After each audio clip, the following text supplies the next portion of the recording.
video, I'm going over my favorite sound. Whoa, let's try that again. In this video, I'm going over my top 7 favorite sound editing tips that help me every day as a professional video editor. All of these sound editing tips and techniques will be done in Premiere Pro, so no Audition or ProTools necessary. If we've never met, I'm Colleen and I'm your video editor. In this channel, I teach you how to get a video editing job and how to get paid. Let's dive in.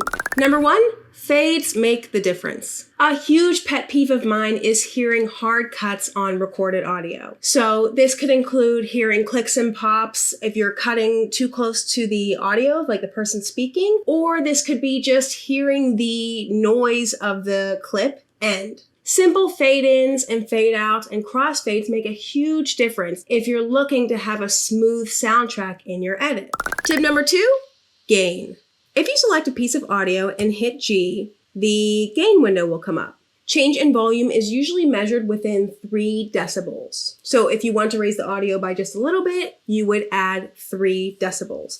And then you could go up from there, 6, 9, 12, so on. Same thing for if you want to lower your audio. You would just enter -3, -6, -9, whatever you'd like to lower your audio by. So now we're gonna jump into some effects. Now these can be added individually onto a clip, but I think that that takes a lot of time. So as you can see, I just added onto one clip, and then if I wanted to copy that to all the clips in my timeline, it would just be a giant pain in the butt. What you can do, which is much easier, is to go into the audio track mixer.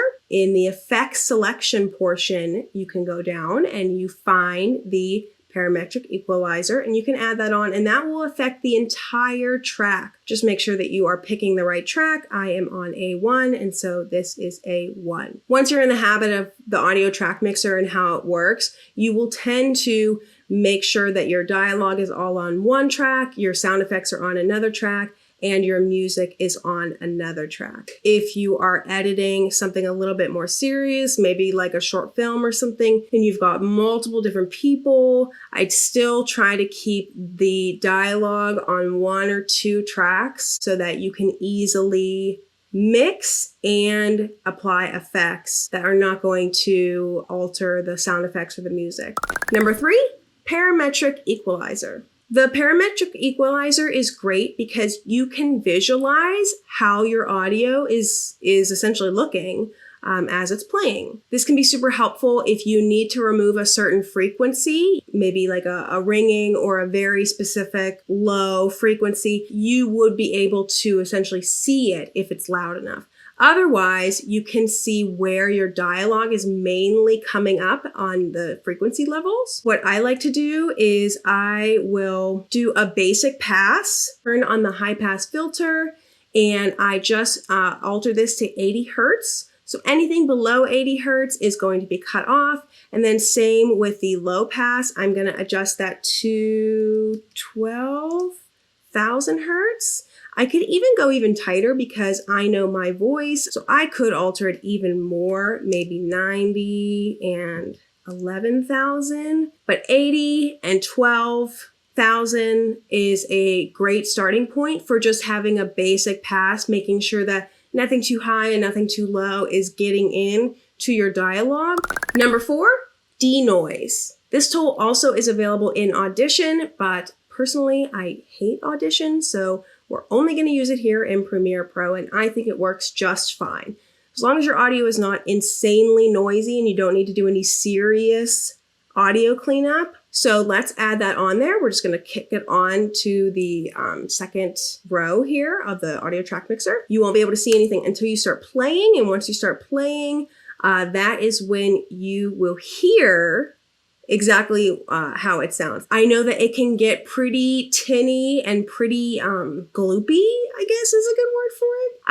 It can get pretty gloopy pretty easily, so I don't go too heavy on the DeNoise because I don't want my audio to sound overly processed. So this is about the range that I will take it to, unless I've got some like serious cleanup to do. You can also adjust whether you want to focus on lower frequencies, higher frequencies. This can be super helpful if you know that you have like a lawnmower in the distance, or, you know, just the frequencies tend to be like more lower from an air conditioning or something. You could just focus on that, and vice versa with the higher frequencies. These two, the mid and the focus on lower and higher frequencies, that can also be helpful. It can sound process so easily. So less is better in the case of the DeNoiser.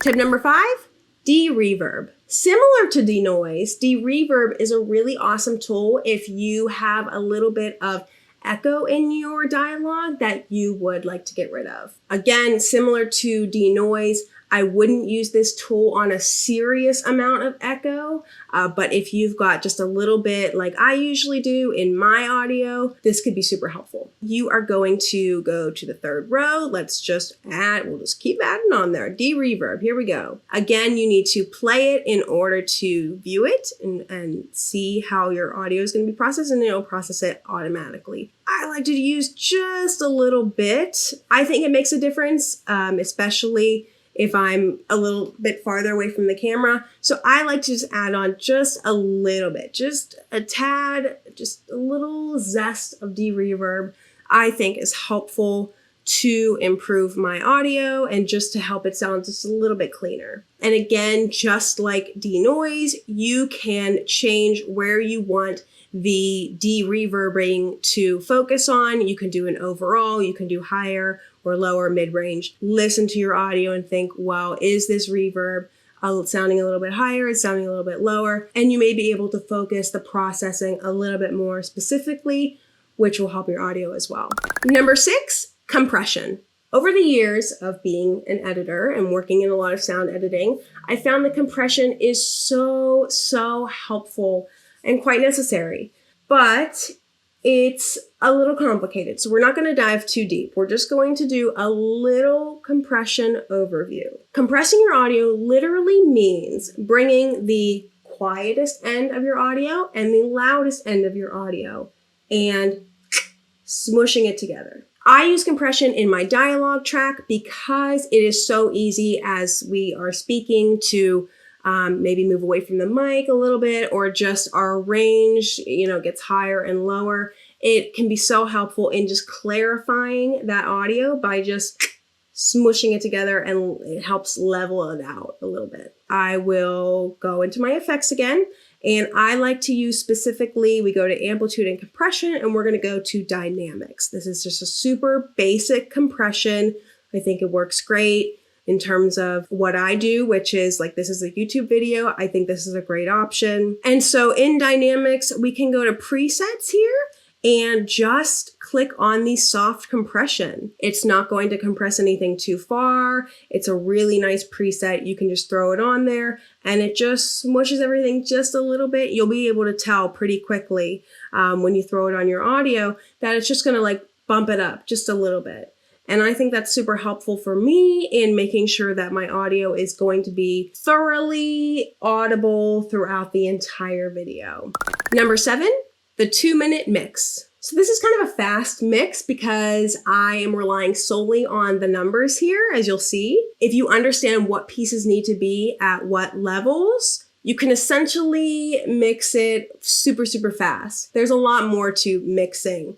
Especially if you are going the more professional route. But if you're editing for video and if you're editing Premiere and you just need to make sure that your mix sounds strong and professional and audible, here's what I do. So if I'm editing for YouTube, I want the dialogue to be as close to 0 as possible. Now this is pretty good. It's kind of averaging around -6, so I could technically select all of my dialogue. We'll hit G again, remember like last time, and then I could bump it up just a little bit, especially because, keep in mind, I do have that compressor on there.